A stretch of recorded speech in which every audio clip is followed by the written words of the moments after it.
मुखर हो गए। मुखर इतने हुए कि उन्होंने उनके घर के दरवाजे पे कल जिस तरह से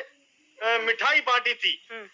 कमिश्नर आंजनेय कुमार सिंह का प्रतिनियुक्ति 1 साल बढ़ने पर, ये अपने आप में बड़ी बात है कि लोग उनके दरवाजे तक पहुंच रहे हैं, उनकी गली तक पहुंच रहे हैं। और आज उसके बाद में शिलापट तोड़ा गया, ये दूसरी घटना है। तो इसको हालांकि किसी भी सभ्य समाज में इस घटना को स्वीकार तो नहीं किया जाएगा, ये बिल्कुल गलत है। जिस तरह से ये शिलापट तोड़ा गया है ये गलत है। किसी का शिलापट नहीं तोड़ा जाता है किसी भी स्थिति में, लेकिन जिस तरह से ये शिलापट तोड़ा गया है, रामपुर की सियासत बहुत गर्मा गई है और पुलिस भी एक्टिव हो गई है कि कहीं ये मामला दूसरा रुख न ले और पुलिस ने त्वरित कार्रवाई करते हुए इनको हिरासत में लिया है और इनके खिलाफ मुकदमा दर्ज किया है। अच्छा फ़हीम, एक चीज जानना चाहेंगे कि इतना सब कुछ हो रहा है, सपा में जिस तरीके से टूट देखने को मिल रही है, एक के बाद एक, पहले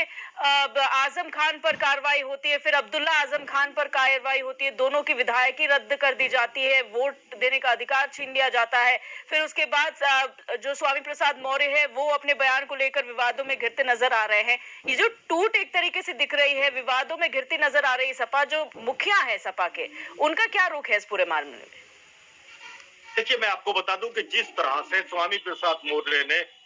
हमला किया है, उससे भाजपा को बैकफुट पे तो लाके खड़ा किया ही था, लेकिन जिस तरह से ये वक्त बीतता जा रहा है और अखिलेश यादव सपा मुखिया की खामोशी और जिस तरह से उन्होंने 2 प्रवक्ताओं को हटाया है, इसने एक नए विवाद को जन्म ले लिया है। और अखिलेश यादव जिस तरह से खामोश है और खामोश होने के बाद जिस तरह से वो वॉच करना चाहते हैं, वेट करना चाहते हैं, इसका लाभ लेना चाहते हैं, तो कहीं ना कहीं इनको नुकसान दे सकता है। क्योंकि जो अखिलेश यादव राष्ट्रीय अध्यक्ष की एक खामोशी होती है, जो खामोशी होती है वो कहीं ना कहीं नुकसानदेह होती है। और जिस तरह से ये रामचरितमानस को लेकर ये टिप्पणी की गई है, ये किसी की भी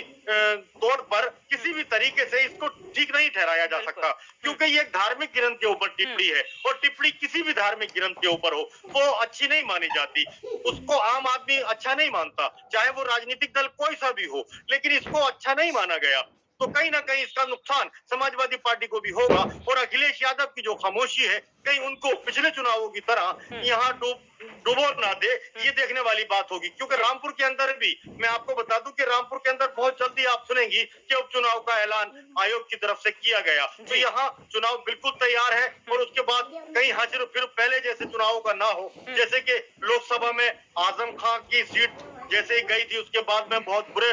हालात रहे थे समाजवादी पार्टी की और बुरी तरह से सीट को हारा था। उसके बाद रामपुर की शहर विधायक विधानसभा जो खुद आजम खान की थी, जिसमें 10 बार वो खुद विधायक रहे उसी सीट पर, उसको बहुत बुरी तरह से उन्होंने हारा। और अब बारी उनके बेटे की सीट की सवार की है, तो इसको वो बहुत बुरी तरह से हारने की कगार पे खड़े हैं, क्योंकि लोग उनका बड़ा विरोध कर रहे हैं और विरोध उस जगह कर रहे हैं जिस जगह पे कभी उनके मर्जी के बगैर पत्ता नहीं हिला करता था, किसी की जरूरत नहीं होती थी कि उनकी आंख में आंख मिला सके। उनका पत्थर तोड़ना तो बहुत बड़ी बात है, तो उनको बिल्कुल। बहुत शुक्रिया फ़हीम, जानकारी साझा करने के लिए, हमारे साथ जुड़ने के लिए।